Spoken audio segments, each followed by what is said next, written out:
તાપી જિલ્લા સોનગઢ કોર્ટમાં લોક અદાલત યોજવામાં આવી હતી। વિવાદિત કેસોમાંથી મોટા પ્રમાણમાં કેસોનો નિકાલ કરવામાં આવ્યો। સોનગઢ ખાતે પ્રિન્સિપાલ સિવિલ જજના અમિત એમ પાટડિયા તથા તાલુકા કાનૂની સેવા સમિતિ આયોજિત લોક અદાલત મેળામાં 900 જેટલા પડતર કેસો આવ્યા હતા, જેમાંથી વિવાદિત કેસોમાંથી મોટા પ્રમાણમાં કેસોનો નિકાલ કરવામાં આવ્યો હતો। આ લોક અદાલતમાં બેંક લોન, ફાઇનાન્સ જેવા કેસ, ડીજીવીસીએલના કેસ આ લોક અદાલતમાં મોટી સંખ્યામાં ભાગ લીધો હતો, જેમનું સમાધાન પેટે નિરાકરણ કરવામાં આવ્યું હતું। આ લોક અદાલત પ્રસંગે પ્રિન્સિપાલ સિવિલ જજ અમિત પાટોડિયા સાહેબ, શર્મા સાહેબ, બેંકના કર્મચારીઓ, ડીજીવીસીએલના કર્મચારીઓ અને સોનગઢના સહ વકીલ મિત્રો મંડળ હાજર રહ્યા હતા। સાહેબનો પરિચય।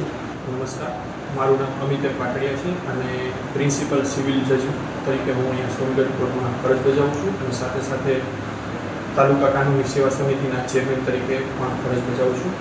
આજરોજ 14/9/2024ના રોજ રાષ્ટ્રીય કાનૂની સેવા સત્તામંડળ કે જે ન્યૂ દિલ્હી સુપ્રીમ કોર્ટ સ્થિત છે તેની અનુસરામાં તથા ગુજરાત રાજ્ય કાનૂની સેવા સત્તામંડળ કે જે ગુજરાત હાઈકોર્ટ સ્થિત છે તેની અનુસરામાં અને સાથે સાથે જિલ્લા કાનૂની સેવા સત્તામંડળ તાપીના માર્ગદર્શન હેઠળ તાલુકા કાનૂની સેવા સમિતિ સોનગઢ ખાતે લોક અદાલતનું આયોજન કરવામાં આવેલું છે અને આ લોક અદાલતમાં કબૂલાતને પાત્ર કેસો, ફોજદારી સમાધાન લાયક કેસો, નેગોશિયેબલ ઇન્સ્ટ્રુમેન્ટ એક્ટના એટલે કે ચેક રિટર્નના કેસો, દીવાની દાવાઓ, દીવાની દરખાસ્તો અને ભરણપોષણના કેસો મૂકવામાં આવેલા છે।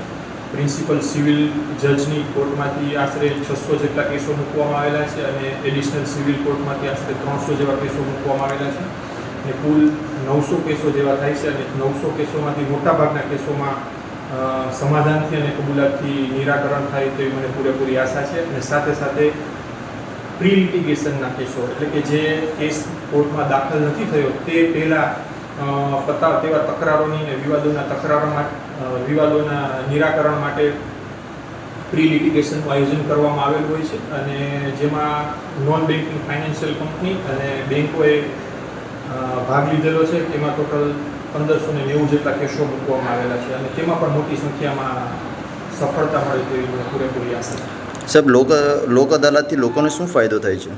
લોક અદાલતથી લોકોને એ ફાયદો થાય છે કે જો સમાધાનના માધ્યમથી કેસ પૂર્ણ થાય છે તો એ ચુકાદો આખરી રહે છે અને કેસની લાંબી પ્રક્રિયામાંથી તેમને પસાર થવું પડતું નથી। તેવી જ રીતે કબૂલાતમાં જો કેસનો નિકાલ થઈ જાય તો પક્ષકારોને નાણાકીય ફાયદો એ થાય છે કે તેમને આખી લાંબી ન્યાયિક પ્રક્રિયાની ફીસ ચૂકવવી પડતી નથી, કોર્ટમાં વારંવાર હાજર રહેવાની જરૂર પડતી નથી, એ ફાયદો થાય છે। અને બીજી તરફ ન્યાયપાલિકા છે એ ન્યાયપાલિકાને એક જ દિવસમાં કોર્ટને કેસોની પેન્ડન્સી ઘણી બધી ઓછી થઈ જવાથી એમને એ પણ ફાયદો થાય છે। સાહેબ, લોક અદાલતને સફળ બનાવવા માટે આપ શ્રી સાહેબનો શું પ્રયત્ન કરો છો?